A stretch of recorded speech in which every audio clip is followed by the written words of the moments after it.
As we sit here, there are more than 1 billion people around the world who don't have access to a bank account, but could through mobile phones if the right system existed.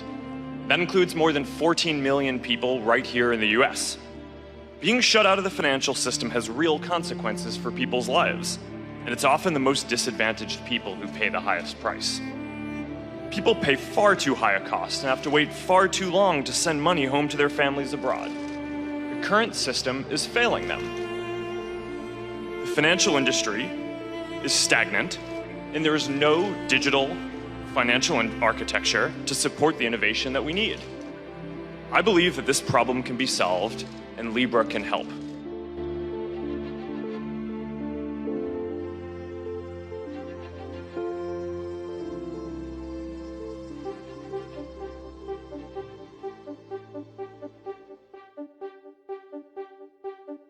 Well, Bitcoin is exciting because it shows how cheap it can be.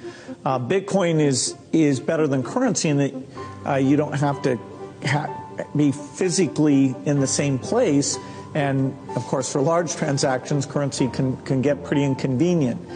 The customers we're talking about aren't trying to be anonymous. You know, they're willing to be known. So the Bitcoin technology is key, and you could add to it, or you could build a similar technology where there's enough attribution that people feel comfortable. This has nothing to do with terrorism or any type of money laundering.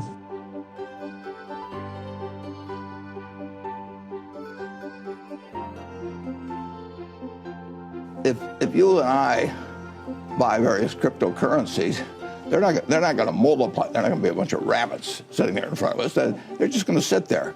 And I got to hope next time you get more excited after I've bought it from you, and then maybe I'll get more excited and buy it from you. And actually, we could sit in the house by ourselves, and we could keep running up the price between the two of us. But at the end of the time, there's one Bitcoin sitting there, and now we got to find somebody else. And they come to an end. I mean, those. So, that's a greater fool theory. That's what you're saying. Well, yeah, it's buying something because you expect the pool of people who want to buy it because they want to sell it to somebody else will grow, and you know, it's wonderful because it does create a rising price. Does create more buyers, and people think I've got to get in on this, and it's better if they don't understand it. That's the other thing about non-predictable. If you don't understand it, you get much more excited than if you understand it.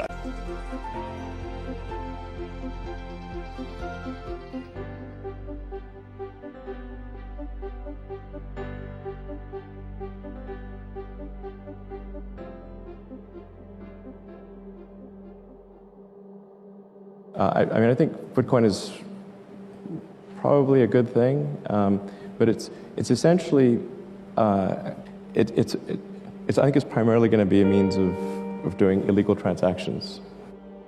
So where I see crypto as effectively as a replacement for cash, but not as a replacement for as a primary. Not as I do not see crypto being the primary database.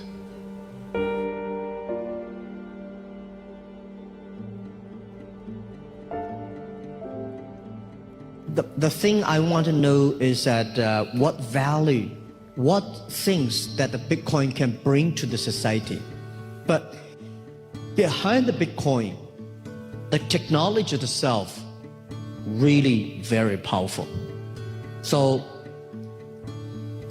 my job and Alibaba Alipay's job is trying to making sure that we will move, the world will move into a cashless society.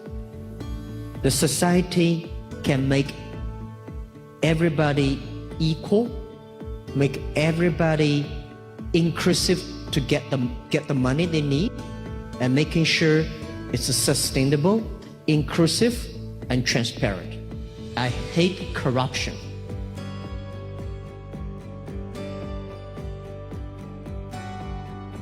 I mean, first of all, I think people should not invest their life savings in cryptocurrency, to be clear. I think that's unwise. But, I mean, if you want to sort of, just speculate and kind of like, I don't know, maybe have some fun. I mean, there's a good chance that crypto is the future currency of Earth. And then it's like, well, which one is it going to be? You know, and maybe it'll be multiple.